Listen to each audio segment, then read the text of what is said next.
Tonight's headlines are brought to you by McDonald's. Good evening, Commonwealth, and thanks for watching the Channel 2 News. I'm Ashley McDowell. Let's take a look at tonight's top stories. Negotiations on the HYATT lease are underway. Also tonight, those attending and working in the public schools will see a new austerity day. And the Department of Labor is preventing payment of fraudulent PUA claims. In sports, let freedom ring. Frank the Crank gets out of quarantine. Stay with us. These stories and more are next.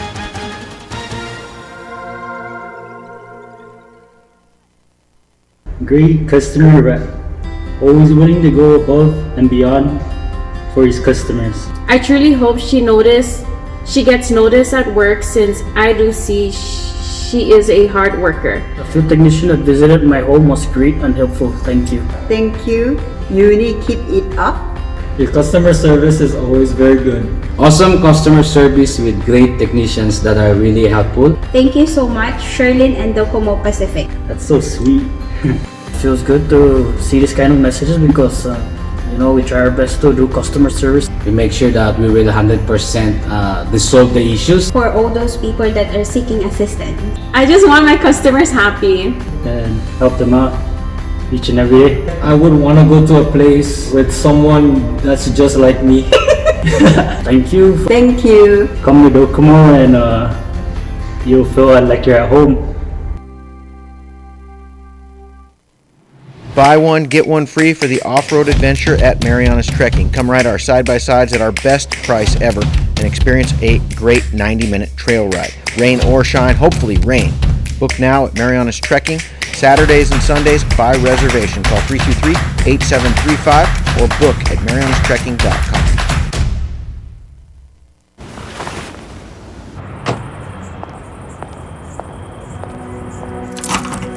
It's gonna look a little different in here.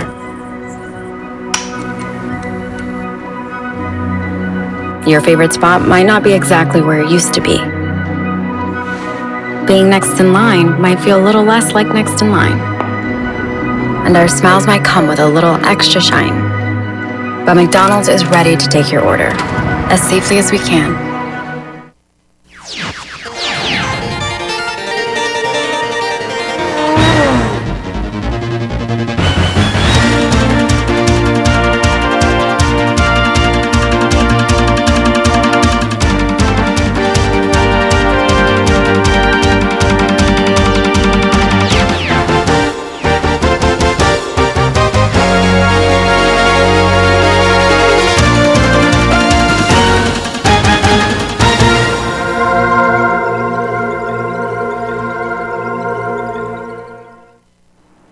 Hafa Day, Tirawami, and good evening, Commonwealth. Today is Wednesday, October 21st, 2020.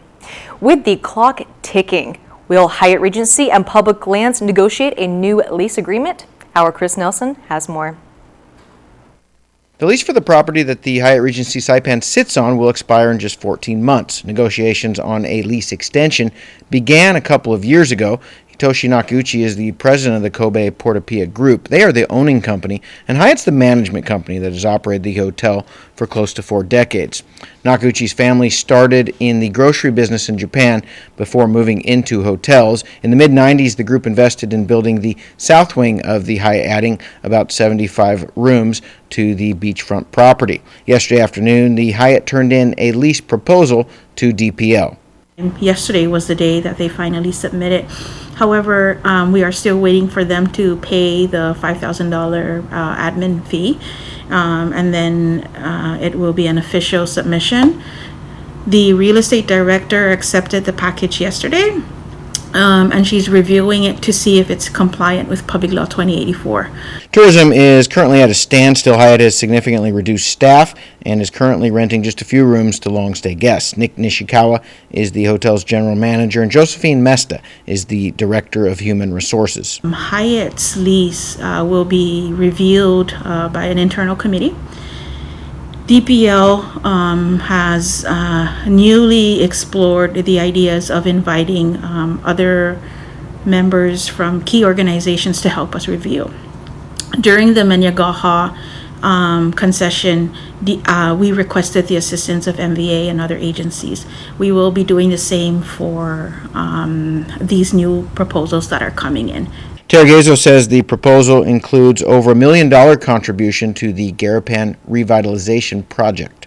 We now will begin negotiating with them, and we expect these negotiations to officially begin probably by the end of next week. We'll have a schedule, and within 2 weeks we should have our first meeting. We first have to review everything there and make sure that we're ready to sit on that table and have a very progressive discussion when that first meeting occurs. The Commonwealth Healthcare Corporation has confirmed 2 new positive COVID-19 cases through 5th-day testing. These individuals were identified by travel screening, bringing the total number of cases originating from the U.S. mainland to 34. The 2 new confirmed cases have been in quarantine since arrival and have been moved to isolation at Kanoa. Contact tracing has been initiated, which include the passengers from the same flight. This brings the total to 88 positive COVID cases in the CNMI since March. Of those, 11 individuals are currently in isolation and 75 have been released from isolation following the CDC and medical guidelines. After a quick deliberation, the Public School System's Board of Education has decided to go back to Austerity Monday. Sally Lemus reports. Starting November 2nd, the public school system will be back on Austerity Monday. The Board of Education met on Tuesday to discuss which day is best for both parents and students. But before the vote began, Teacher Representative Paul Muir urged board members to make a solid decision on the chosen day. I think what the PSS staff just wants is for there to be a definitive decision made. You could argue for either day. But please, for planning purposes, many teachers messaged me after the last change and were quite upset about having to redo their planning that they made when the Monday was announced and then back to Friday. And so if I could plead with this board to not oscillate again once a decision is made. Thank you. Education Commissioner Alfred Atta says he believes this will be the final decision. I feel that November 2nd is the fresh start with a new month on board, and this will give enough time for the teachers and principals to communicate with parents. So the 20th, we have 10 days to work hard on the All 5 members voted yes for PSS Austerity Monday. I'm Sally Lemus for KSPN News. There are now 2 spots open on the Board of Education as their Tinian representative announces his resignation. Sally Lemus has more. Philip Tomas Mendola Long has resigned as a member of the Board of Education representing Tinian. Chairwoman Janice Tenorio announced his resignation on Tuesday's special board meeting.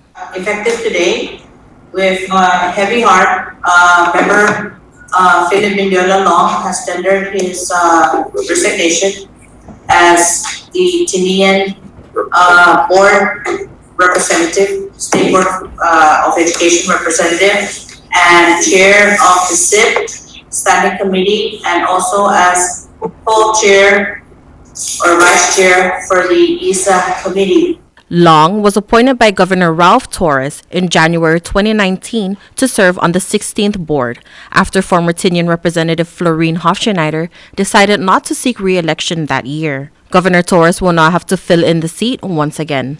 His replacement for Tinian representative will be seek and TV will write a letter with my signature to the governor for his replacement. Moments after the meeting, Long also announced his resignation on a social media post, saying, quote, "Although I will continue helping our CNMI education system in other roles in the coming years, it has become evident that I cannot juggle the current roles and responsibilities I currently have in order to give my absolute all to the PSS system now." He goes on saying what an honor it has been to serve on the board, and he will continue to work with the next appointed BOE member soon.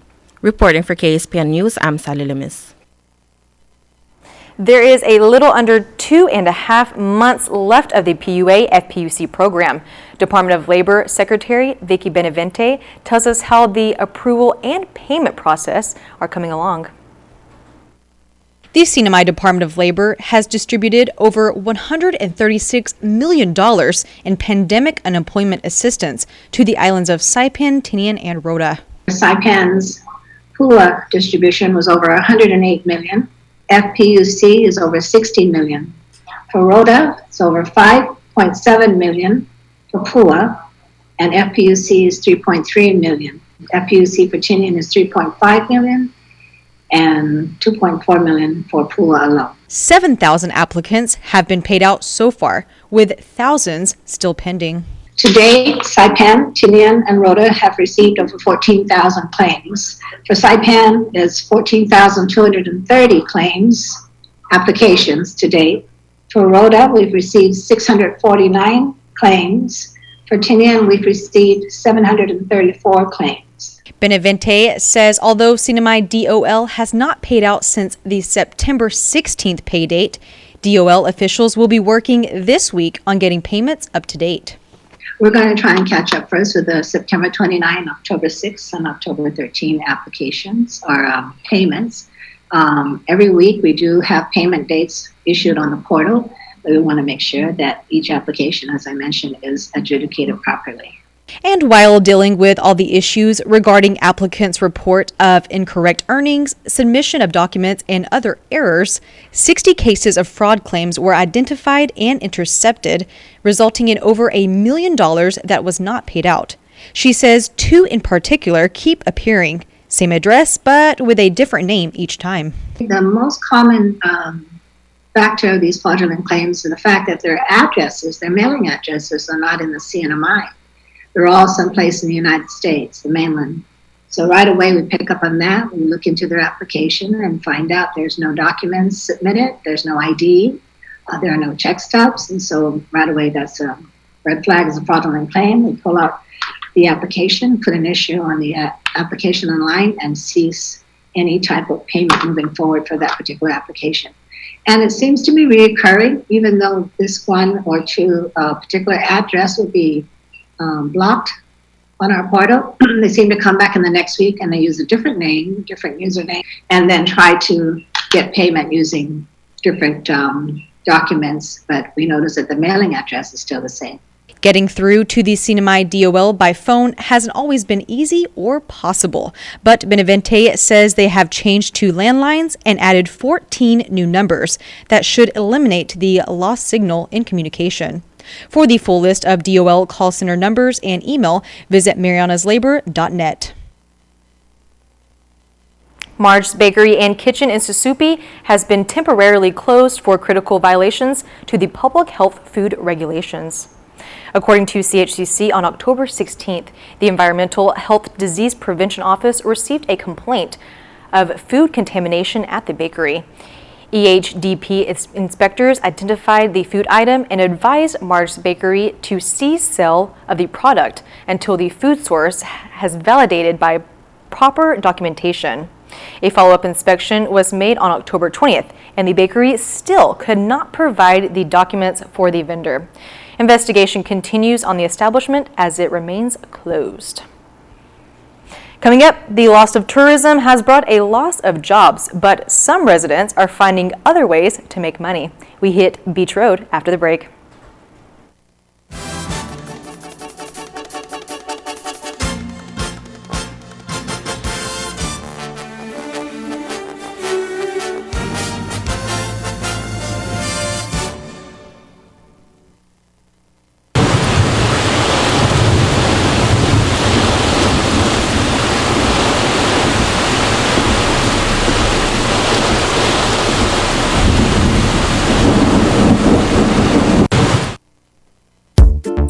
It's getting kind of late, guys. Yeah. Yeah, man. I think I'm gonna go play bowling across the street. I'm gonna go finish my run. I'm gonna go get a smoothie. Later, guys. Later. Walk safe. Mark, don't do it! Bro, don't jaywalk, because you don't have the right of way. Go use the crosswalk over there, because you will have the right of way. Thanks, bro. Alright, man. Mark, wait! Here's a vest for added safety at night. What vest? Oh yeah, so cars can notice me more. Always use the crosswalk. Activate the pedestrian push button when available and wait for the walk signal. Make eye contact with drivers before you cross. Wear bright or reflective clothing to increase your visibility to drivers, especially at night.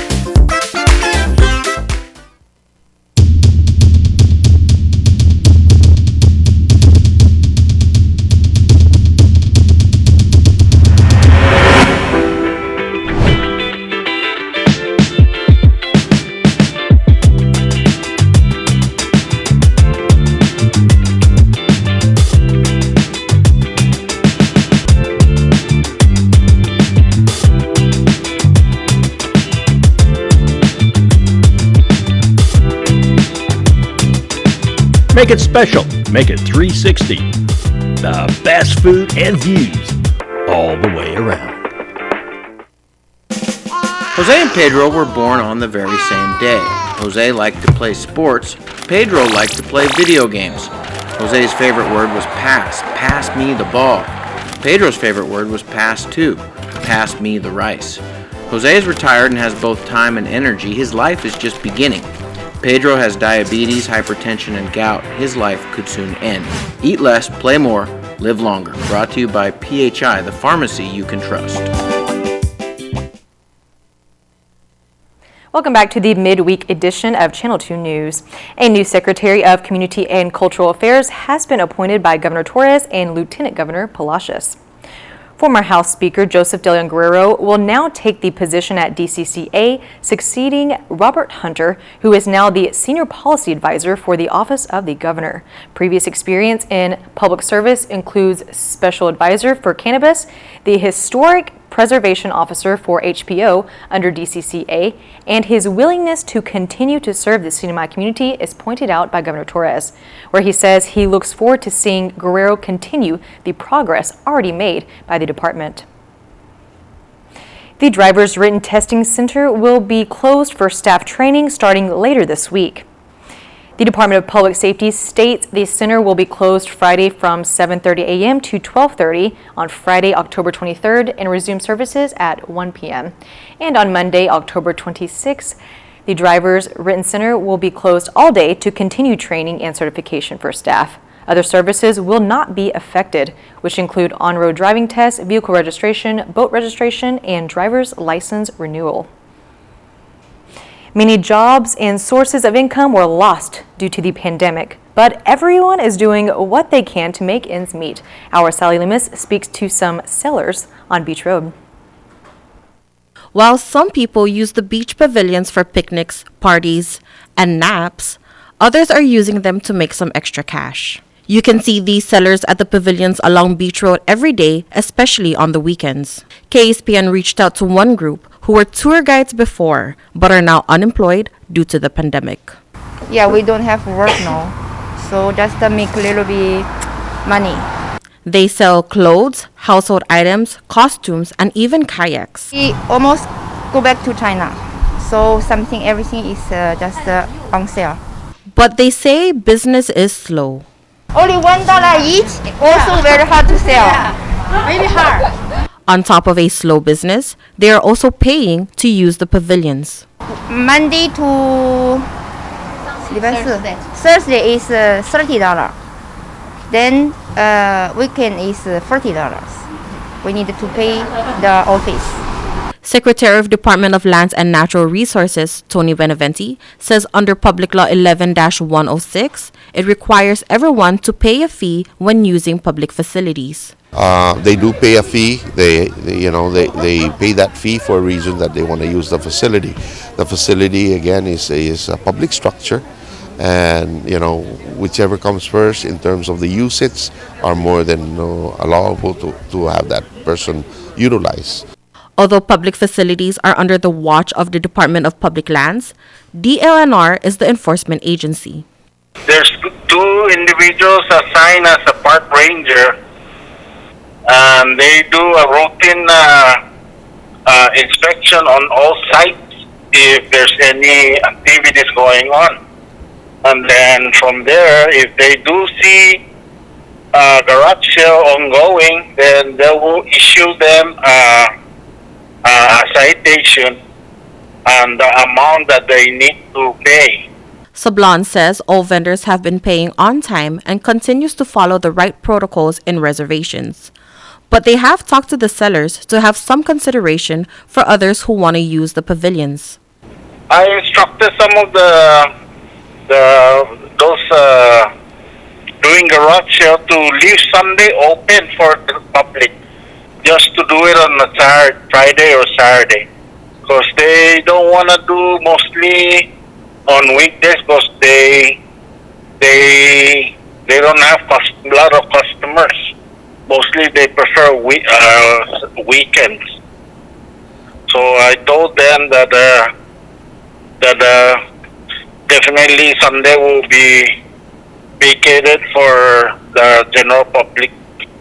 Secretary Beneventi says his office has been getting calls from concerned community members who want to use the pavilions for recreational activities. And this is what he has to say. Again, it's more of them coming in, making that reservation, paying the fee and all that. So that allows them the priority use. So, you know, if any individuals that want to use, plan ahead, because some people are doing that. There's a lot of calls but are last minute. But maybe there's planning too, but the planning, there's others that are more advanced than them. So I just hope that they can plan ahead. Reporting for KSPN News, I'm Sally Limis. Thank you, Sally. All right, coming up, a chat with the Crank. That's in the KSPN2 Sports Report. That's right after this break.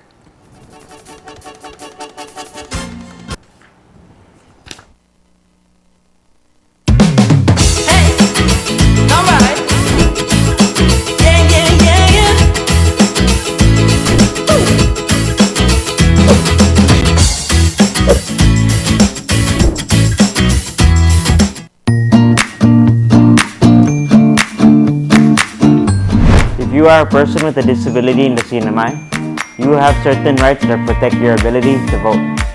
This video contains some information about your rights and some resources available to you in protecting those rights.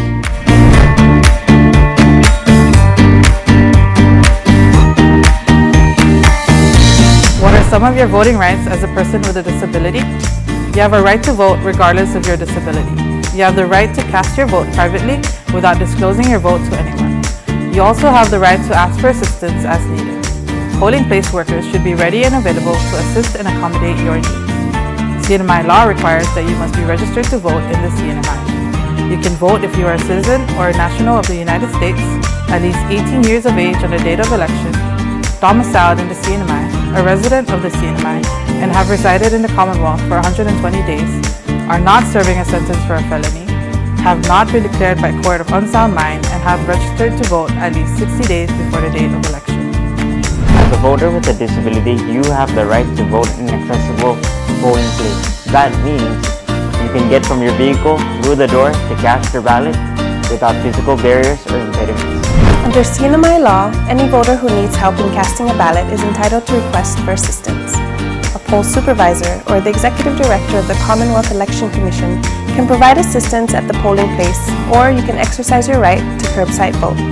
However, whether you vote at curbside or not is your choice. No poll worker can force you to vote curbside. If you are unable to mark your ballot, you may select up to 2 people to help you cast your vote, except that they cannot be your employer or your employer's agent. The Americans with Disabilities Act of 1990, ADA, requires public entities to provide program access, reasonable modification of policy, and auxiliary aids and services where necessary to afford an individual with a disability an equal opportunity to participate in and enjoy the benefits of the service, program, or activity being conducted by the public entity. Our primary goal is to have 100% participation of eligible voters in all elections, 100% polling place accessibility, and options for all voters who seek independent and private voting. If you want further information about your voting rights, please contact the Northern Marianas Protection and Advocacy Systems Inc. NMPOSSE at 235-7273 or 7274, or contact us on the web at www.nmposse.org. This video is paid for through fundings from the Department of Health and Human Services and the Department of Education.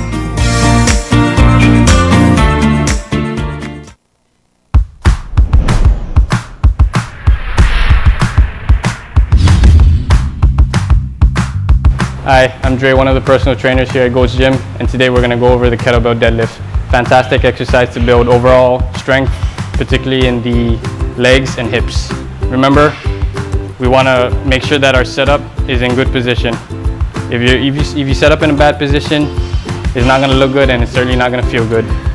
So a common error setup is obviously a rounded upper back. Two simple ways of correcting that. All I'm going to have Vince do here is extend his arms up here, and all he's going to do is think about reaching long and pushing his hips back. Reach long and push your hips back. So as you can see, he's already in good position. Now all he's going to do is grab that kettlebell. He's got tension in his legs and in his back. All he's going to do is just stand up tall, finish with his glutes.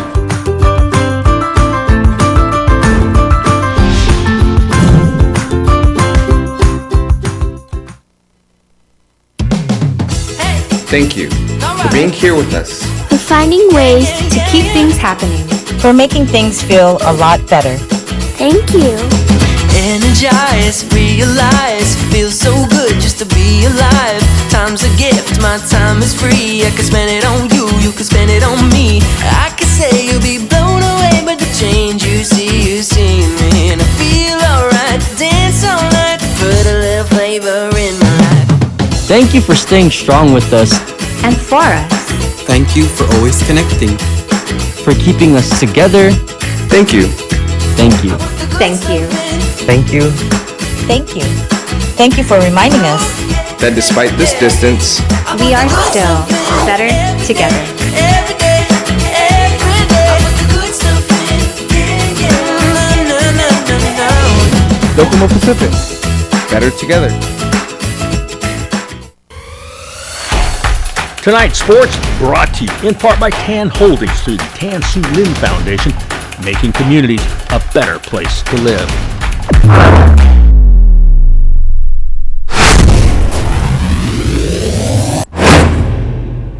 Buenas sports fans.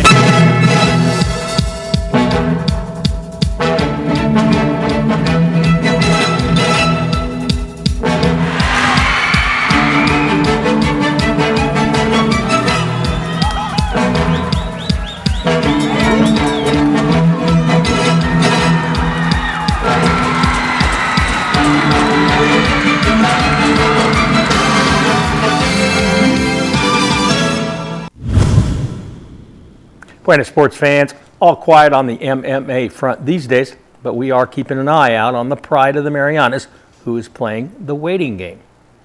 Frank the Crank Camacho is on Guam now as they're facing a COVID-19 crisis that is affecting almost everyone there. Man, yeah, you see the numbers and you see the cases increasing. For me personally, I mean, I'm stuck in my little bubble, staying with my family, and thank goodness it doesn't really have a big effect on me and my family. Camacho's last fight was canceled after Frank caught the virus.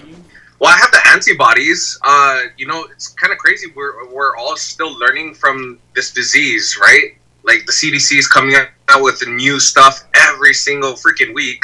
So, for me to say that I'm immune is kind of like, it's not the right thing to say, or is it like the right mentality of just being irresponsible and going out there with and coughing on everyone or whatever. But yeah, it didn't affect me much, and if anything, I'm just kind of glad that I do have it, or I did have it, and I have the antibodies to fight it. The Crank's got one more fight remaining on his UFC contract. I wouldn't want to take a last-minute fight. Just because it's the last fight of my contract, I want to do it right. So we're looking at probably like a January return. Okay. Now, are you continuing your training now? Oh yes, Actually, today I just finished my 14-day quarantine from arriving back on Guam. So that's why I'm in the car. Yeah, I'm in the car. Well, congratulations. You graduated. Yeah. Yeah, graduated. Freedom! Freedom! In other MMA news, Guam's heavyweight Rocky Martinez, who's fought on Saipan, also has a deal with UFC. Rocky just signed a fight in November for the UFC in Vegas. November, I think 21st or one of those weekends. And so, man, I can't wait. Probably tomorrow I'm going to be going to the gym just to see the guys and get back into training. So just kind of the same old thing. Just keep doing what I'm doing. Wait for the date. You know, and then of course, you know, when I find out, I'll definitely let you guys know. Here's the windup and the pitch. I don't believe what I just saw! Go-karts, off-roading, and the driving range now open at Marianas Trekking. Go-kart track will be open Fridays, Saturdays, and Sundays with 50% off when you book online at marianastrekking.com, hours 4 p.m. to 7 p.m. Use the promo code HAFA50 to get your discount. Off-roading is open too by reservation. Come on a 90-minute trail ride that is perfect for families. Book online at marianastrekking.com. Golfers, come practice on the driving range. You can even pay online, and we will have the balls waiting for you. Come see us weekends at Marianas Trekking, 323-8735. One of the best things you can do during the pandemic is to get yourself healthy and strong. Gold's Gym is a great place for a tune-up. Wide open workout spaces with dedicated cardio, free weights and machines, personal training, group exercise, and good nutrition. Short-term daytime promo on sale now, just $159 for 3 months. Call 233-4000. Let's roll at Gold's Gym Saipan with group exercise for every body. Total Resistant Exercise, or TRX, helps develop your core and improve strength. And Zumba toning is probably the funnest way to get fit. The Shake Cafe is a great place to stop by for a meal replacement or supplements. Today is the first day of the rest of your life.